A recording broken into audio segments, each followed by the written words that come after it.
లేదా దీని రుచి ఇలా ఉంటుంది అని తెలుసుకుంటాడు.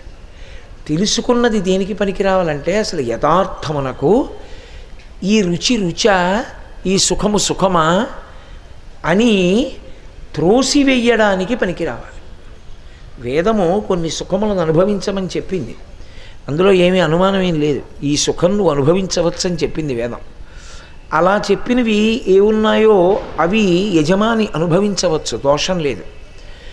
నేను మీతో ఒక ఉదాహరణ చెప్పాలంటే, మధుర పదార్థం తినాలనుంది, తినచ్చు యజమాని, తప్పేం లేదు.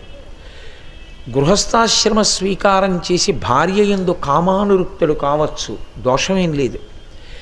వేదం కేవలం అదొక్కటి చెప్పి ఊరుకోలేదు. నువ్వు మధుర పదార్థాన్ని కొంతకాలం అనుభవించి ఇది ఆనందమా, ఆనందమైనదైతే దీని యందు శాశ్వతత్వం ఉంటే నేను ఎంత తిన్నా ఆనందమే ఉండాలి. మరి కొంత తినేటప్పటికి దుఃఖం వస్తుందబ్బా, ఇంకొద్దు ఈ మధుర పదార్థం అనిపిస్తోంది, కాబట్టి దీని యందు లేదు, ఇది నాటకం. కానీ ఎంత అనుభవించినా సరే దేని యందు ఆనందమునకు పరిమితి లేదో, లోటు లేదో అది నిజమైన ఆనందము. మిగిలినవి సుఖ దుఃఖ స్వరూపములు. మనసు యొక్క ఆట.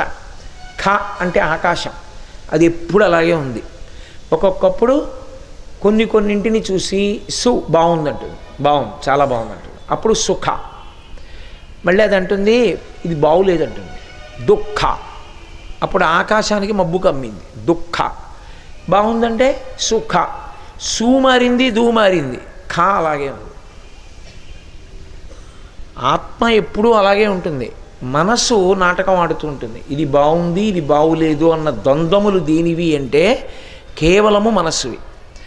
ఈ ద్వంద్వములకు వశపడి ఉండేటటువంటి వాడు జీవుడు, ద్వంద్వములకు ఎన్నడూ వశపడని వాడు పరమేశ్వరుడు.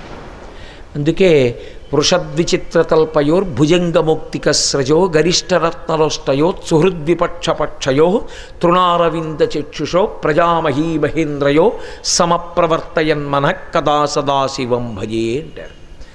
ఆయన అన్నిటి యందు సమానంగా ఉంటాడు. శీతలము ఉష్ణము అన్న రెండు మాటలు ఆయన దగ్గర ఉండవు. మనిషి గత జన్మలలో దేని యందు బాగా అనురక్తి పెంచుకున్నాడో ఆ అనురక్తి ఉండిపోతుంది ఇప్పుడు కూడా.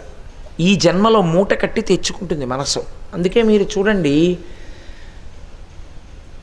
జీవుడు తన వ్యవస్థని తాను అనుభవించవలసిన దాన్ని తాను తెచ్చుకుంటాడు. చంద్రశేఖరేంద్ర సరస్వతి మహాస్వామి వారు ఒకానొక పట్టణంలో విడిది చేసి ఉన్నారు చాతుర్మాస్యానికి. అక్కడికి